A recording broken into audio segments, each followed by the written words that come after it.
Hey everyone, welcome to the Morning Grind podcast. I'm your host, Stevietpfl. It's Thursday, April 17th. We're going to break down Friday, April 18th slate. I said that backwards. It's been a long day.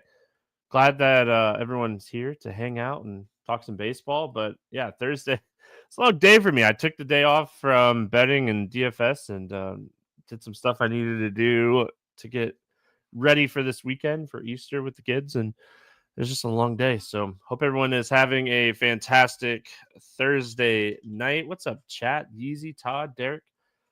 Hope you're all hanging in there and having a good one. We have a lot to talk about. 11 game slate. There's all kinds of pitching. There's all kinds of interesting matchups on this one. So really pumped for that. Before we get into breaking this down, just wanted to say that I did start a Patreon page that is in the comment section or the description of the podcast. There is a way to just do a morning grind support, or if you want all my MLB bets, anything that I bet will be put on Patreon, and there is access to a morning grind Discord just for Patreon supporters. So if you want to support the podcast or if you want some MLB bets, you can check that out in the link in the description. And that's all the housekeeping I have. That is like the sponsor. I sponsor myself. So oh man, lot to talk about. 11 games, a lot to get through. So let's start. We got Cincinnati at Baltimore. I did not write the lines down. Let me pull up lines really quick. It is Andrew Abbott and Cade Povich. All right, I'm going to guess. I'll say 9.5 Baltimore minus 140. Let's see how close I am. It is 9 Baltimore minus 1. That was pretty good, right? 9 minus 155. That was pretty close. All right. Abbott first. Andrew Abbott. All over the place right now. I'm all over the place, chat. I'm all over the place. Andrew Abbott pitching for Cincinnati against Baltimore. Abbott is a lefty. Let's get that out of the way. He's made one start this season. Had a pretty decent strikeout matchup against Pittsburgh. Had 5 strikeouts. Gave up a home run. We saw him almost all of last season. He was a below average strikeout pitcher, kind of a neutral fly ball, ground ball pitcher, really struggled with right-handed power bats. Everything I just said is not what you want out of a pitcher going up an offense like Baltimore. So I think he pitched really well in his first outing, and I think a lot of that had to do more with the matchup than anything else. So much tougher matchup here. He's 8,100. I will say, Baltimore, they're not going to be able to get all of these lefties out of the lineup, but I think they still have enough right-handed power in this lineup to make me stay away from Andrew Abbott here. If he was maybe if he was a above average strikeout pitcher, I would have some interest in him. But below average strikeouts, really struggles with righties. I think the Baltimore bats are something we'll talk about in just a second. Other side of this one, Povich. Cade Povich. We got lefty versus lefty here in this one. So Povich, he's another guy that we saw enough of last season to know that he's a below average strikeout pitcher. He struggles with right-handed power bats. He is not a guy that's going to go out and dominate an offense. He did pitch really well against Boston in his first start of the season, but still, even pitching really well with 8 strikeouts, he still only scored 15 DraftKings points. So Povich, I don't think I played Povich much of the last year, if any. And again, below average strikeout pitchers, I don't necessarily hate this matchup for a lefty, but I still think that I almost think like a right-handed pitcher has a little bit of an advantage against Cincinnati's current lineup right now. So no Povich for me on the other side of this one either. Cincinnati bats. I mean, obviously, Ellie. Austin Hayes is a really strong play for Cincy today. They've been hitting him up towards the top of the order. He's only 3,300, so like that. If Spencer Steer cracks the lineup, I know he's off to a really cold start, but he hit left-handed pitching, I'd say, pretty well last year. If McLean is in there, he obviously has a lot of upside against the lefties. So for the most part, I'm going to target right-handed bats in this one. Candelario, the switch hitter, in his career, he's had some really decent power against left-handed pitching. The catcher wins in a small sample size. He's had some power. So I think the Cincinnati righties are in play. If this game was in Cincy, I think Cincinnati would be one of my top stacks on the slate. So I have a lot of interest in them. I like both of these offenses. Again, we get two pitchers that are below average. So looking at the Baltimore bats, I mean, Rutschman, Westberg, Mountcastle in play. If Laureano cracks the lineup, he's good. O'Neill, he's banged up right now. It was like a neck stiffness injury, and he's been out since Wednesday. So he could potentially be back. He's good against lefties. If he's out, Laureano should start. Laureano has speed. He's really cheap. He could be one that we potentially look at here if O'Neill doesn't crack the lineup, because I mean, you worry a little bit about pinch hit risk late in the game, but if O'Neill is still not starting, then I'm not too concerned. But I mean, if there's a spot to pinch hit, I would assume that he would get the opportunity. All right, we got Yankees at Tampa. Is it weird? Yankees going to their own like spring training complex to be a road road play team. 8.5 total. Pick'em game. Carlos Rodon against Drew Rasmussen. Starting with Rodon, I mean, there was a lot of talks about him this offseason, about him, upgrading his pitches and pitching well and all that stuff. And out of the gates, it's been somewhat interesting for him. He's kind of all over the place. He's getting hit hard. He's still striking people out. His strikeout rate looks really good, but he's giving up a ton of hard contact. He's walking a ton of hitters. He's still generating a ton of ground balls. So I don't know. To start the season, I was like, oh, am I going to be on him a lot? Am I not going to be on him a lot?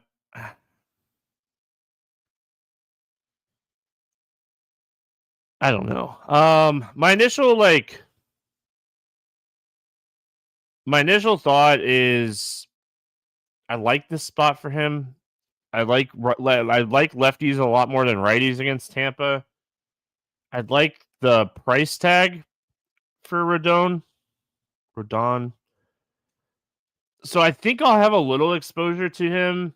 I mean, if he could just get a couple walks instead of like 3 or 4, so 2 walks, and give up no home runs instead of giving up a lot of home runs, he'd be in a lot better spot.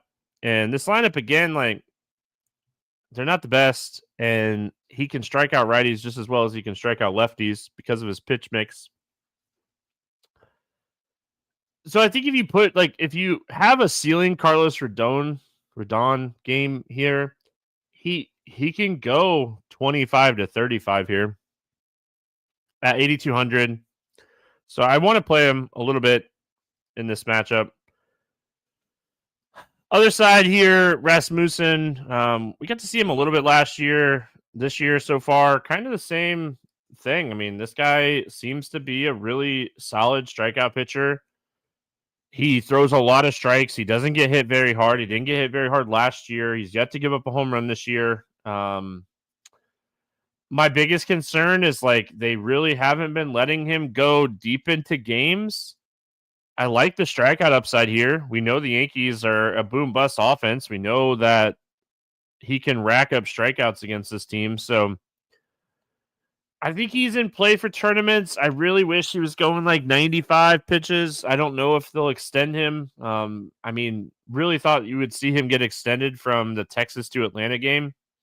He went 6 days, and he was pitching really well through 5, and they didn't extend him in that game. So I really like the potential strikeout upside against the Yankees. Obviously, you're always worried about the Yankees scoring a lot of runs, but aren't you worried about that with every team? So I like the strikeout upside here. The bottom half of the Yankees lineup isn't as good as it has been in the past. I mean, they're dealing with injuries. I feel like they've been dealing with injuries for years. So I like Rasmussen for tournaments. I think he has plenty of strikeout upside here. He's one that I'll definitely be looking at strikeout props because he tends like to come in around like 4.5 strikeouts. And I mean, he's very capable of going over that even in 5 innings in this matchup. As far as the Yankees bats, he's done a really good job of limiting power to both sides of the plate. If anything, I would maybe play a lefty against him, chasing a home run like Ben Rice, Cody Bellinger type plays. I'm not excited about playing the Yankees today. They're not going to be a top end stack for me. I think Rasmussen has proven that like he can limit the damage. He's a good pitcher. I mean, just trying to work him back up to being a starter instead of out of the bullpen kind of stuff.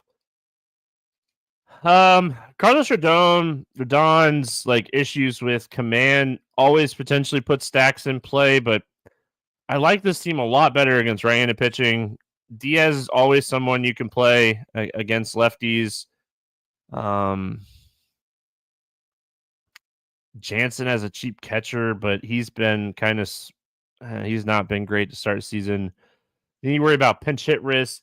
Honestly, I probably won't play a lot of bats in this game. I think both of these pitchers have upside. I prefer the pitching side of this game more than I prefer the bats in this one. So that's kind of where I'm at. Seattle at Toronto, 7.5 total in this game. The Mariners, a slight 120 favorite. So basically, a 120 favorite in baseball is basically a pick'em game. So we'll just call it a pick'em game here. We have Wu against Francis in this one. Every time, I mean, even if you were listening to the podcast last year, you already know what I'm about to say, but every time I see Wu, all I can think of is Mighty Ducks. Does that show my age? Anyway, Wu pitching here. Woo, Kenny Wu, right? Yeah. Anyway, Nature Boy, yeah. I mean, I think Mighty Ducks are more Nature Boy. Anyway, getting the sidetrack, Wu. I mean, he was below average in strikeouts last year, but he's a strike thrower. He throws a lot of strikes. My concern here, and his strikeouts have climbed up a little bit this year, but some of the matchups have definitely favored strikeouts for him to start the season. My concern about Wu in this spot is I have him as an average strikeout pitcher, and he's facing a team that doesn't strike out very often against right-handed pitching. So that is the big concern for me about Wu at his price point is does he have the upside and the ceiling to get you there? I mean, Toronto, their offense hasn't been great, but they also have the lowest strikeout rate in baseball against right-handed pitching to start the season. So like they're a really tough team on righties because they just put the ball in play. They work counts. So I don't think I'd necessarily tell you not to play Brian Wu. I'm just saying it's not the best strikeout matchup on the slate. I'm not running to play the Toronto Bats. It's just one of those like weird spots where I don't know if I'll get much exposure to a pitcher that's actually started the season like super solid. He's off to a really solid start this season. I just worry about the strikeout matchup here. Bowden Francis on the other side of this game. Francis really needs like right-handed heavy offenses. He is much better against righties. We saw this last year too. He strikes out righties at like 27.5%, and he strikes out lefties at like 16.5%. So it's like an 11% difference. He throws a lot of strikes. He gives up a lot of fly balls and a lot of hard contact. I don't necessarily hate the matchup against Toronto, but my My problem with Bowden Francis and his struggles with lefties, he doesn't have an out pitch against lefties. And if we're looking at this lineup, Polanco, Riley, Rayleigh, Tellez, JP Crawford, I mean, those 5 guys are in the lineup against righties almost every single day. Tellez offers some strikeout upside, but he doesn't strike out a ton. JP Crawford offers a little bit of strikeout upside. Polanco and Riley can strike out against righties, but like he's not an overpowering pitcher to go out, and he, like I said, he just doesn't have that out pitch against lefties. And we talked about this a lot for him last season. So I struggle with playing him against an offense that has so many lefties. So Bowden Francis is one of those pitchers that I would on my list say check the lineup and check how many lefties. If Bowden Francis is only getting like 3 or 4 lefties and you're not too concerned about the lefties, you're like, okay, it's all systems go. He's really good against righties. So that, I mean, that's night before. My take on Francis would be check the lineup. If he gets enough righties to make it worth it, he's cheap and he has upside. But if there's too many lefties in there, it's really hard to play him. Even with the lefties being strikeout lefties, I don't mind the Seattle lefties in this spot. Again, like that's where he struggles. So if you want to take some shots, Cal Riley at catcher with some power. Luke Rayleigh has some power. Polanco is a guy that gets on base a bunch. So those would be the 3 that I'd build around. And it'd probably be more of a mini than a full stack for me. Other side here. Said I'm not like running to play bats against Woo.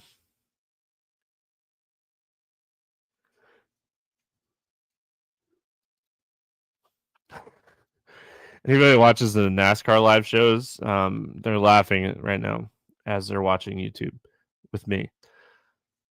So Woo, like I said, if you target Brian Woo, it's typically left-handed power bats. So Santander is a one-off. Alan Rodin, maybe very small sample size, but he does seem like he could be a guy that's going to hit in this lineup, and he's 2,400. He has some pop. So that's where I would target. I'd target like power lefties, basically Santander, and like I said, Rodin.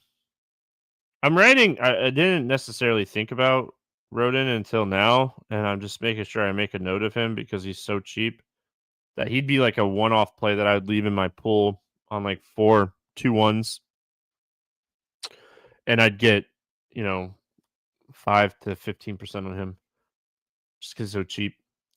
Battle of Sox, White Sox, Red Sox, Perez, Dobbins facing off against each other. 9 total here. Red Sox a 230 favorite in this one, which I thought was a little wild.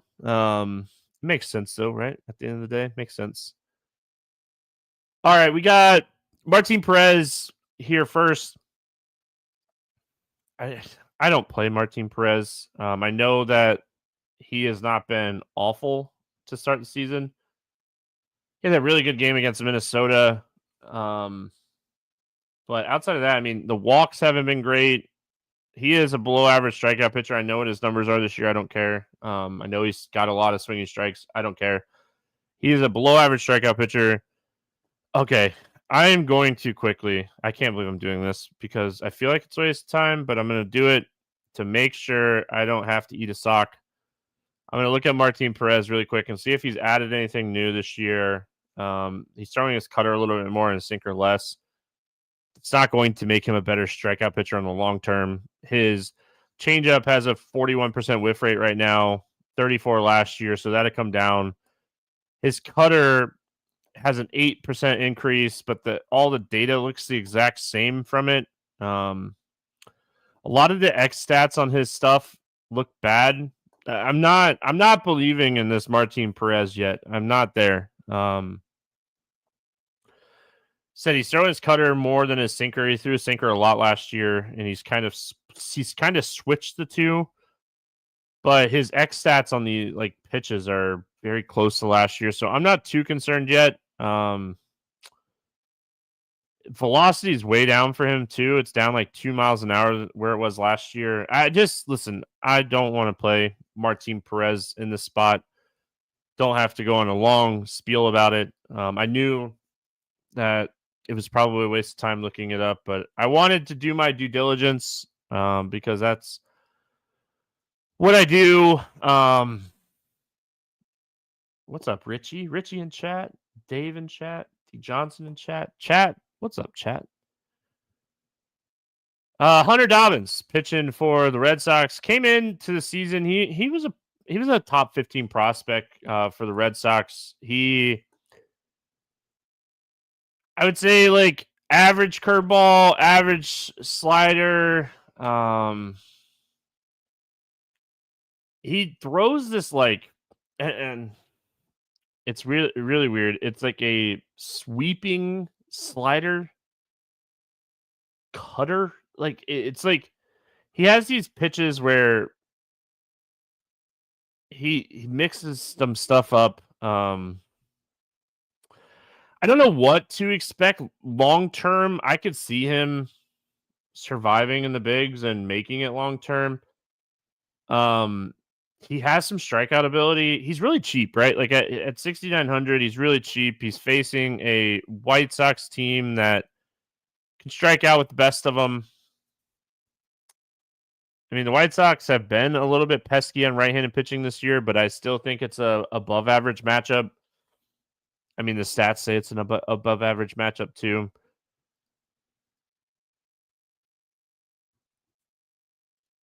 So for me on Dobbins, I haven't built lineups, obviously. It's way too early to do that. But my first or initial reaction is I think he's in play. I mean, he wasn't awful in his major league debut, and I think he'll be a little bit better here. There's 25 runs scored in that game, his debut. Like I said, long term, he throws a couple like different pitches. I think he has a little bit of upside. He's not like this flamethrower or anything, but he throws these like So he came into the season, like I said, he came into the season and he was top 15 prospect for this team. He was right around a K per 9 the last 2 years in the minors. So I don't know. I think at this price point against this offense, I think you can take shots on him. I do. As far as the White Sox bats go,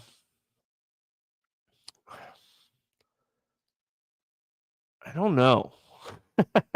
Like Benintendi, always going to be. I feel like he's always going to be excited to play the Red Sox. And he just got activated. He's back from the IL.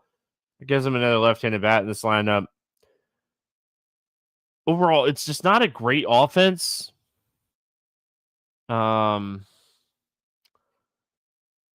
It's just not a great offense. I mean, you're going to get some cheap bats in here if you want like some cheap one-offs, but it's not a team that I'm like excited to stack or I mean, probably not stacking them. I mean, I could say that with confidence. Martin Perez. I mean, obviously, I like Trevor Story in this spot. I will say my concern here is the Red Sox don't have a lot of right-handed power in this lineup. If Bregman is still out, I don't know if he'll be back for this game or not. I know he got put on paternity leave Wednesday. I mean, if he's back, it's a big bump for this offense. So you want to see Bregman in there for sure because that helps a lot for the Red Sox side. I was kind of looking outside of that to try to get an idea. I mean, Gonzalez should be in the lineup. He's 3,600. Ref Snyder. I mean, Campbell. I want to pick on Perez. I want to have some Boston stacks. It's just, you're gonna like close your eyes and like, all right, I hope this works out type of stack. St. Louis at New York facing the Mets. This game has an 8 total. I haven't checked. How did DeGrom pitch on Thursday, chat? I haven't checked any. Like I said, I took the day off on Thursday, like complete day off. Didn't check anything. Didn't look at who was playing. It's always nice to like refresh every once in a while. So I took Thursday completely off, but I knew DeGrom was pitching. So, right? Wasn't he? Or no, he's pitching today. Just kidding. Just kidding. Just kidding. I knew I wrote him down. I just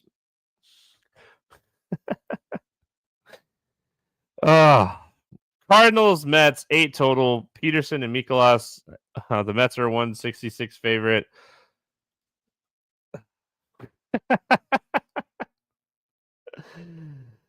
Oh man. Anyway, Miles Mikolas. Okay, this is a really easy one for me on Miles Mikolas. Really easy one for me. Don't play him. I mean, he's not good.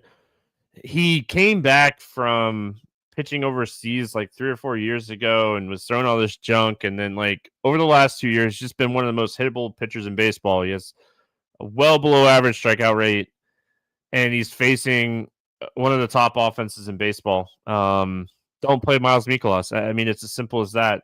Like, the Mets are very much in play. Just wish this game was in St. Louis. Man, I hate stacking in Citi Field. Bobby asks, could you see Perez? Could see Perez pitching well tomorrow. Doesn't mean you should play him. The advanced stats do not like Martin Perez. So, I mean, the Red Sox won't get all those lefties out of there, but still, I really want Bregman to be back for that game. Peterson going up against St. Louis here. Oh, David Peterson.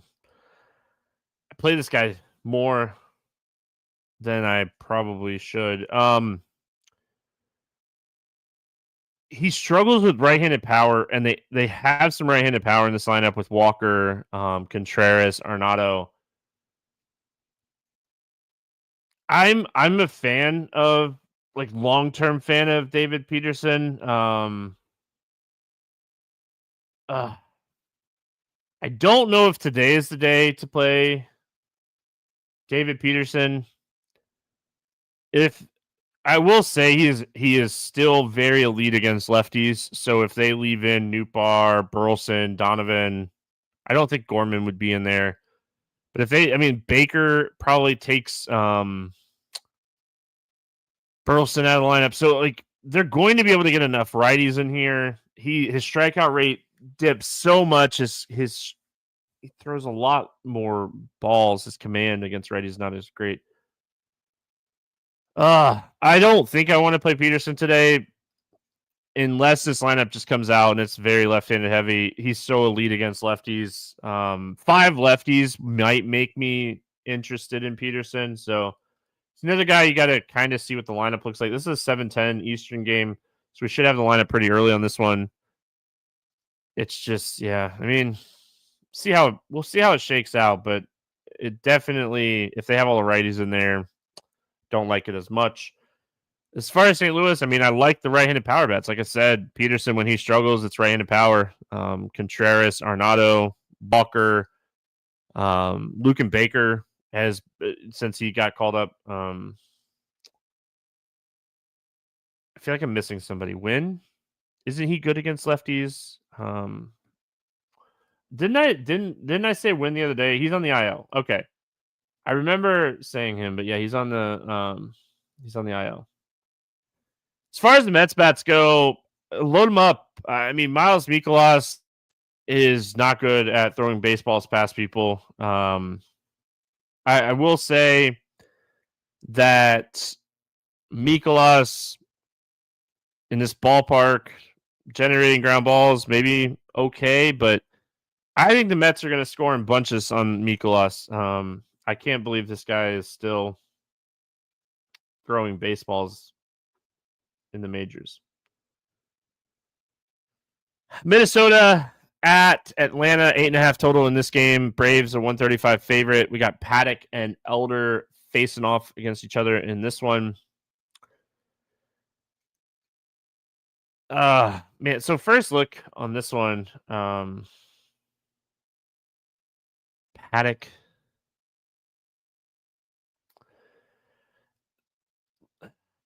Like Atlanta has so many injuries right now. Um, but I do. Paddock's not very good at throwing baseballs.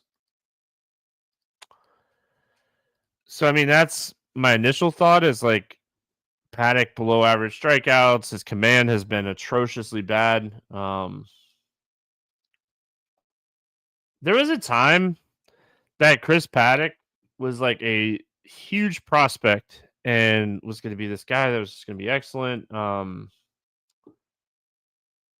don't think I could do it. I think Atlanta's one of the teams you definitely want to stack. Um, I don't think I can. I don't think I can pull the trigger on Paddock in this one. Bryce Elder. I mean, another like we have a lot of like I don't, and we're gonna have some better pitchers here, but like we have a lot of below average strikeout pitchers on the slate. Another one, Bryce Elder, below average strikeout pitcher. He gets hit hard by both sides of the plate. Gives up a ton of hard contact. Minnesota lineup is looking a little shaky right now. Wallner, didn't he just get put on the IL? So yeah, I mean, with Wallner on the IL, Correa banged up, Castro banged up. I still don't think I could do it with Elder. The lineup could look really bad today. This lineup could be very, very, very cheap today too. As far as the Minnesota bats go against Elder, like I said, he gets hit both sides of the plate, lefties and righties. Lefties hit him a lot better than righties, and that's the biggest issue. Is like who are the lefties that are going to hit this guy? I'll play some Julian. I'll play some Larnick. They got Brooks Lee. He's really cheap at third base, shortstop. If you want to punt, I don't hate him. I hope Castro's back in the lineup at second base. He can hit this guy. Kersley in the outfield is still 2K, and he should be in the lineup. He has some pop, so I don't know. Like it's just more to me that like Elder is bad, like really bad against lefties. So that's why I'm looking at these guys more than anything else. I could see using Minnesota as like cheap, like a cheap secondary or just cheap one-offs. Kersley,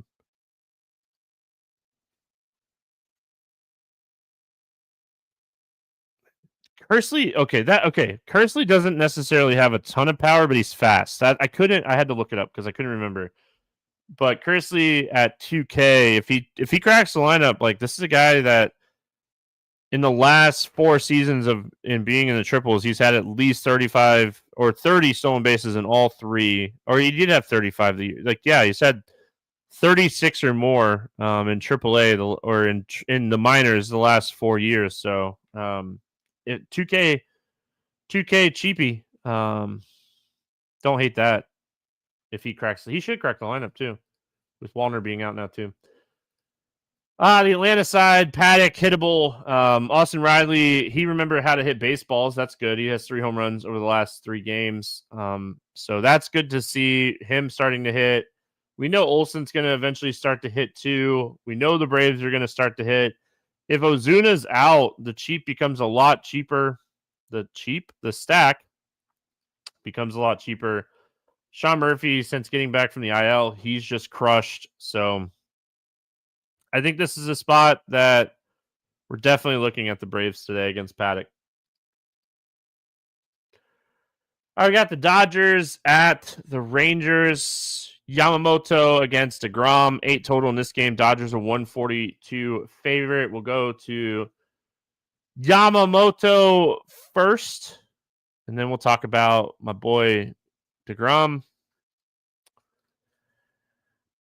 So I think Texas is a beatable lineup for just about any pitcher at this point. They're a team that I think you can beat them. So I like the upside here for Yamamoto. His strikeout stuff has been excellent. He is such a huge ground ball guy. He just doesn't get beat by home runs. I know Detroit had a couple of against him, but overall, he's a guy that goes out and generates ground balls. He has strikeout upside. Jock Peterson looks like there's a hole in his bat to start the season. Seager obviously still good. Garcia really good. I think Josh Jung being back is good. But overall, this lineup has a lot of strikeouts. So I think if you want to pay up for Yamamoto, you can today. I don't mind it. He does. Jock Peterson is my dude. But yeah, he looks rough to start the season. My other dude, Jacob deGrom. Listen, there's going to be plenty of times we're going to roster Jacob deGrom this season. Today's not one of them. His strikeout rate's down. His walk rate is up. He's getting hit hard so far. And he's getting hit hard by offenses you wouldn't typically. So as much as I like deGrom in general, I don't think today is the day. Really tough matchup against the league's best offense. Yeah, I mean, I'm not playing Jake today. Dodgers are just, I mean, they're top 5 in almost every stat against right-handed pitching. So I think the Dodger stack is really good today. I don't think a lot of people will play Dodgers today, and I think the Dodgers stack is really good today. I know it's deGrom, but everyone's going to be like, it's deGrom. They hit everybody. I mean, he's not generating the whiffs right now that we're used to. His swinging strike rate is still good. He's getting barreled a lot. He's getting a little unlucky. The stats definitely say that there's some positive regression coming to the numbers for deGrom. But is today the day he's going to get positive regression against one of the best offenses in baseball, one of the toughest teams in baseball to face? So I like the idea of getting the Dodgers at very low ownership here against deGrom. It's like if you stacked the Giants against Nola on Wednesday. It could really work out for you. The Texas bats against Yamamoto, he does such a good job limiting damage by generating ground balls. If you're going to play anybody, I would play Garcia. I don't know if you know or not. I've probably have said it on the show a bunch of times, but Garcia, massive fly ball hitter against a ground ball guy like this, could really work out for you. I will say that on the cheap end, Dustin Harris, I was watching him and he has a huge, he is going to hit a lot of fly balls.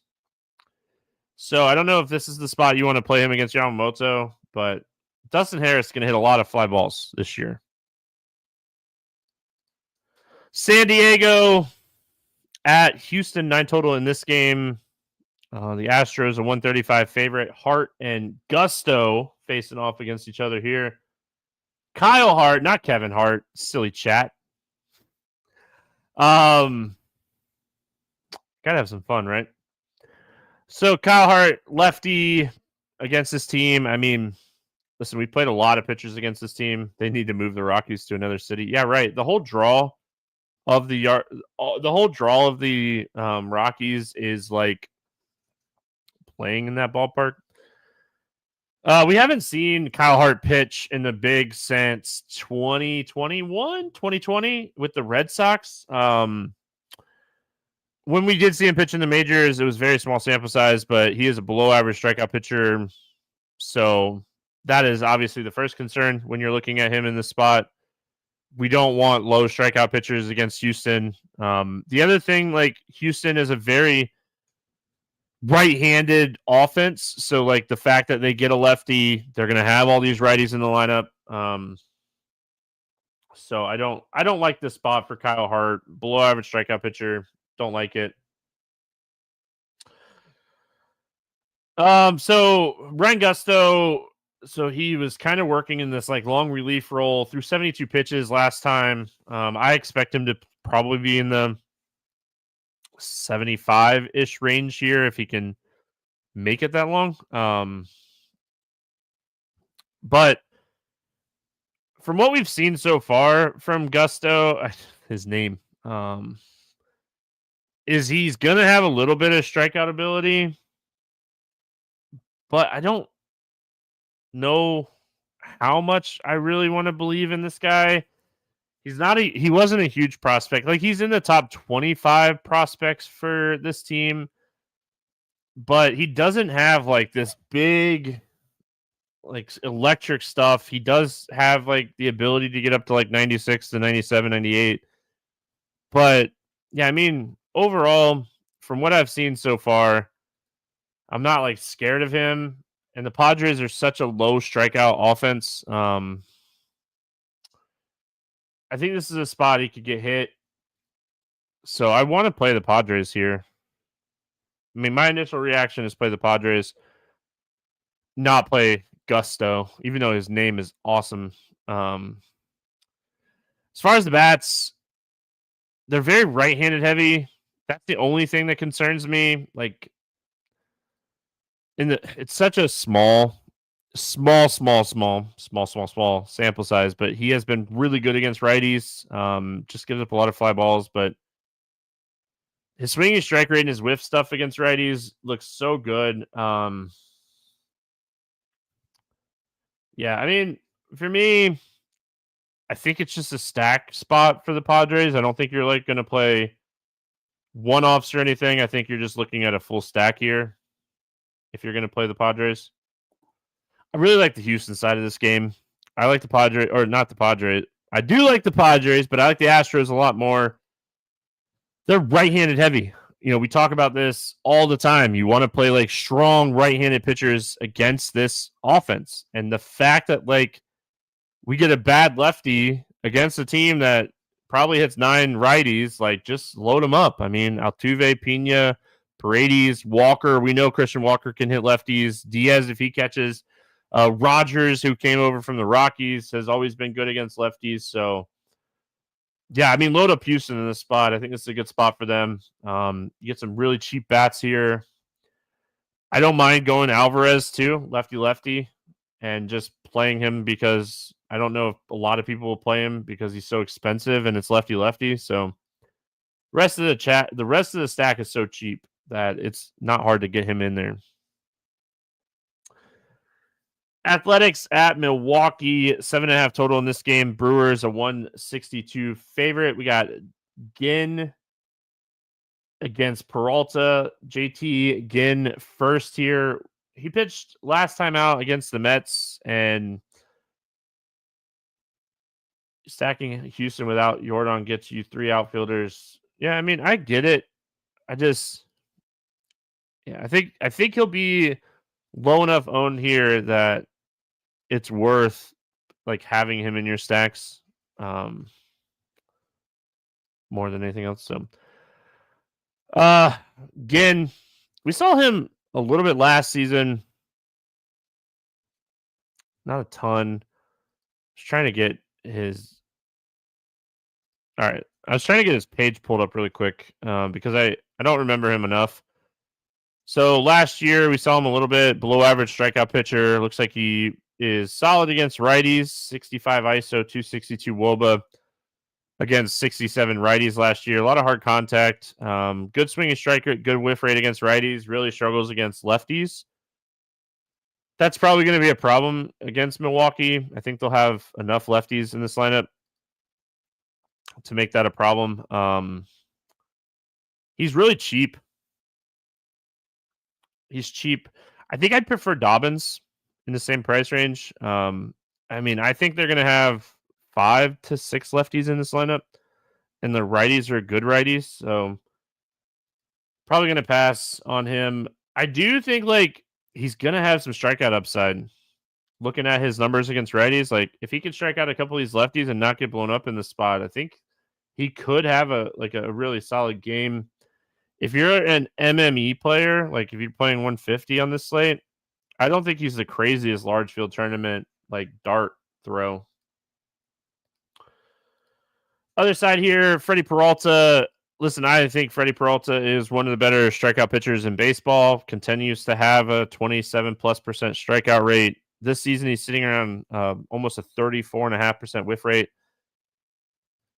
It's like this is hard for me, and chat knows, like, I'm a huge Athletics fan. I think Peralta has the upside to go out and dominate this offense. I also think that the Athletics can score against anybody this year. My initial lean is placing Peralta. I don't think that will change. I think that I want to have exposure to this offense, or to this pitcher. He is too good of a strikeout pitcher for me not to play him in this spot. So I'm going to play some Peralta for sure. As far as the Athletic bats go, I would stack them if I was going to play them. I wouldn't just play a little bit of them. I'd stack them. I think this is a stack spot. I don't think this is a spot you play one-offs.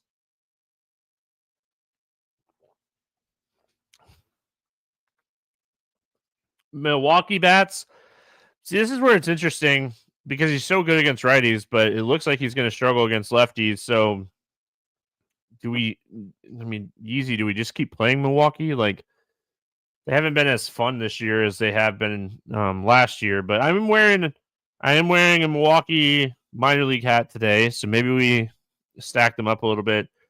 If you're playing them, I'd play the lefties with Churio, Terang, Yelich, Frelick. I know Churio is a righty, but I'd play him in my stack just because he's so good. Mitchell has power against right-handed pitching. I think that I'm the worst person to ask about Milwaukee because I'm always going to play them every slate. I'm that person. All right, we're going to Coors. Washington at Colorado, 9 total in this game. The Nationals are 135 favorite. It is. It's hot chicken. It's their AAA team. It's hot chicken. So, Washington at Colorado. It's a 9 total. Washington a 135 favorite.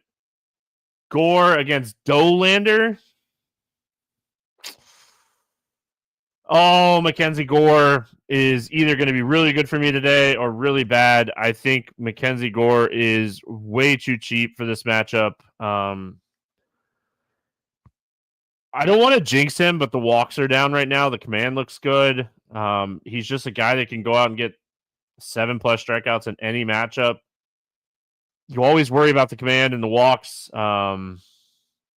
He could strike out 10 Rockies in this spot. I mean, the Rockies lineup, historically bad, atrocious. This lineup is so bad. He's a lot better than Bobby Miller. Oh, Bobby Miller is washed. This team is going to strike out a bunch against left-handed pitching. They're coming back into Coors like Washington. I think Gore is way underpriced. I'm going to play him. There's a good chance that Mackenzie Gore ends up as my SP2 in my main lineup. I like him that much today. This lineup's bad. They fired their hitting coach, but when the hitters all still strike out a ton, does it really matter if they fired their hitting coach? Does it? I don't think so. I really don't. I mean, maybe I'm being a little mean, but they're really bad. Chase Dollander on the other side. This dude is a legit prospect. He is one of the top prospects in baseball. I don't know if this is the spot to play him, but I don't think it's the worst spot. I mean, this dude has gas. He can go out and he can throw heat. I mean, he throws 98, 99, touches triple digits. Looks like he's given up 4 home runs against San Diego and the Athletics in his first 2 starts, but he struck out 13 in those 2 starts. Washington doesn't have a ton of power in this lineup. I don't think Dollander is a bad play here. And okay, again, like you all know, if you're a longtime listener, you know that I love prospects. I do a lot of research on prospects. I think this dude's legit. I really do. This guy can throw hard. He has good stuff. He has good mix with a slider, curveball. He's gonna be really good against righties. I think he's a super legit pitcher. I hate the fact that he's on the Rockies and he has to pitch in this ballpark. I like him a lot. I think he is a great tournament play today. And again, like if you've listened to the podcast, you know that like when I feel like a prospect is legit, I'm going to play him. And I mean, James Wood has some power, Lowe has some power, but really like lineup doesn't have a lot of power to like really take advantage of facing this guy. Like CJ Abrams is out, he's banged up right now. So yeah.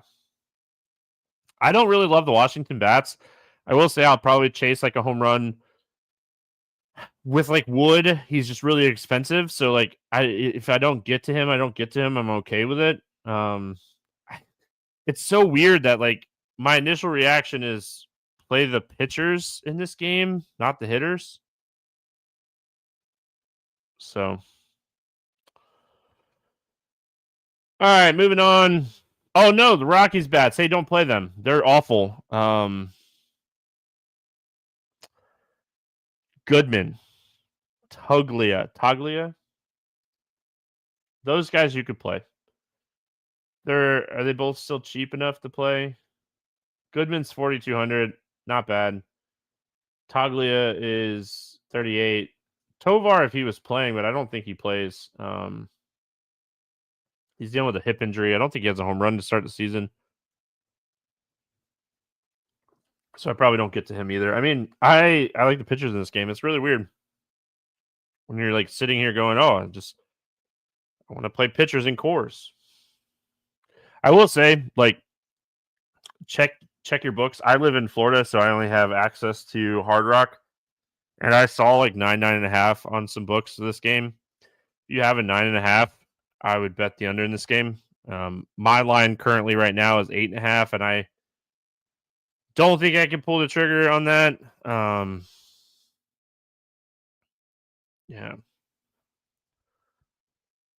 Yeah, just because it's cores, right? It'll blow up. Yeah. San Francisco at LA is where we finish. 8 total in this game. Giants a 155 favorite. Webb and Anderson facing off against each other here. Logan Webb. I think Logan Webb's fine. Listen, the Angels, the most tilting team this week by far. For me, I don't know how they did on Thursday. Like I said, I took the day off. I didn't check anything. They're going to strike out a lot this year, especially against right-handed pitching. They're going to hit a lot of home runs against right-handers too. They're just going to hit a lot of home runs in general. I think Logan Webb can go out and throw 100 plus pitches, get 6 or 7 clean innings. So I think he's in play. He's fine. Other side, Tyler Anderson. I don't think I will play many, if any, left-handed pitchers against this offense this year. Especially a lefty that like he's a fly ball guy. He gets hit hard. He doesn't have huge strikeout rate. He has 100 BABIP against right-handed hitters this year. Like he has some massive regression coming. But you look at this lineup, and this lineup is built to crush left-handed pitching. So I don't think this is a spot I want to play Anderson. I like the late night hammer Giants here. Chapman, Ramos, Flores, Fitzgerald. I would assume that Mateos is in the lineup here. I haven't checked and see if any of these guys are in the IL or anything. Okay, they should all be in there. I mean, this is a spot. I like the Giants. I think this is a really solid spot for them.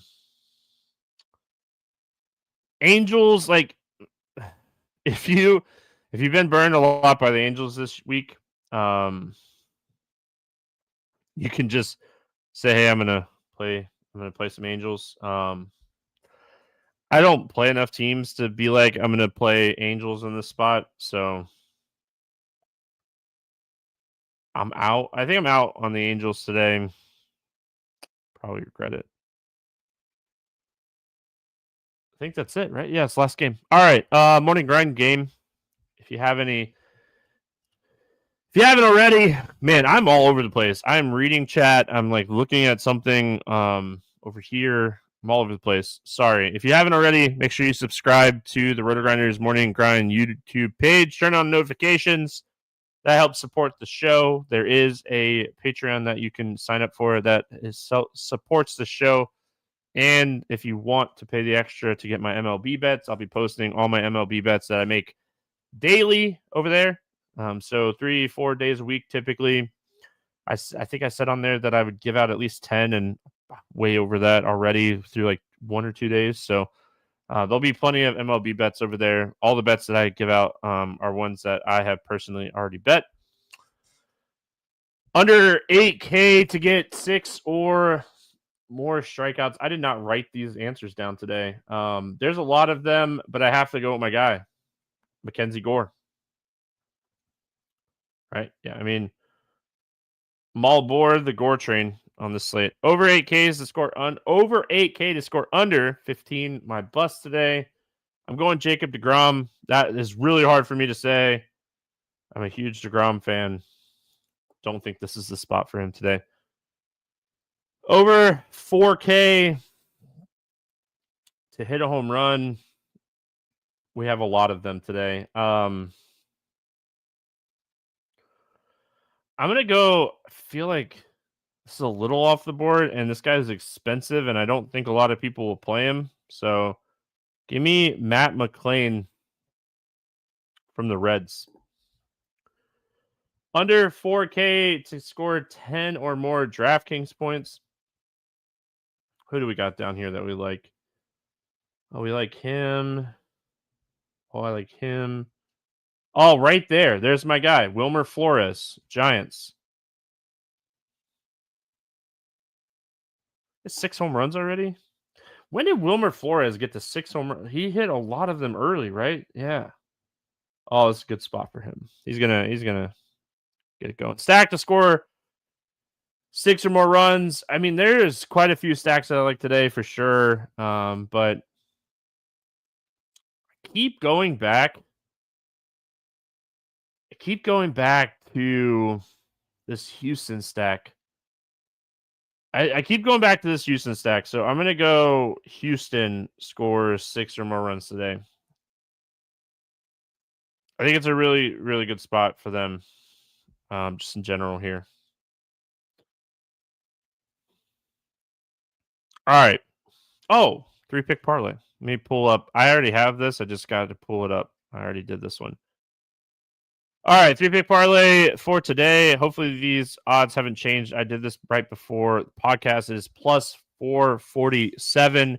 It is 3 outrights. I have the Mariners to beat the Blue Jays minus 120. The Astros to beat the Padres minus 135. And the Dodgers to beat the Rangers minus 140 is my 3-pick parlay for today. I hope everyone has a fantastic Easter weekend. Be on the lookout for the show on YouTube. I don't know if I will be back on Monday or if I will be back on Tuesday. The notification will pop up. I have not looked at the slates yet, and it is Easter Sunday, so I do not know what my Monday looks like yet. It looks like there's not a lot of games on Monday, so I might come on Monday, is assuming that they give us like the 640 plus games and we get 6 game slate. That'd be a fun slate to come back and play some baseball too. So probably see everyone on Sunday night. Hope everyone has a fantastic Easter, and I will see you then.